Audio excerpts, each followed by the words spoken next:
কি গো, বাইরে কি তাকাচ্ছ? দেখছি আজকে কত গরম দিয়েছে, এত গরম দিয়েছে ভেতরে থাকাই যাচ্ছে না, না তাই খাওয়া যাচ্ছে। হ্যাঁ, না, এটা আম এনেছি। আম আম দিয়ে আম পুরা করো, যাতে লু না লাগে। ঠিক আছে। তো চলো, বড় বলেছে তাহলে শরবতটা তো বানানো। যা গরম পড়েছে, এই গরমে আমের শরবত খাওয়াটা শরীরের পক্ষে অনেকে উপকারী। আমটাকে একটা পাত্রে রেখে হালকা জল দিয়ে আমটাকে ভালো করে সিদ্ধ করে নিতে হবে। আমটাকে বার করে তারপর ঠান্ডা জল দিয়ে আমটাকে একটু ঠান্ডা করে নিতে হবে। আমটা ঠান্ডা হয়ে গেলে আমটা ভালো করে ছালটা ছাড়িয়ে নিতে হবে। তারপর মিক্সারের বাটিতে আমটাকে ঢেলে নিতে হবে।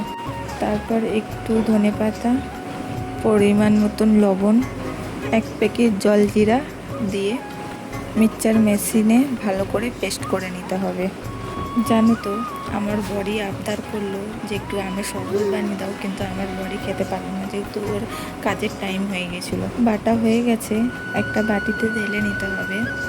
আমি এখানে নর্মাল জল ইউজ করেছি, তোমরা পারলে ফ্রিজের ঠান্ডা জলও ইউজ করতে পারো।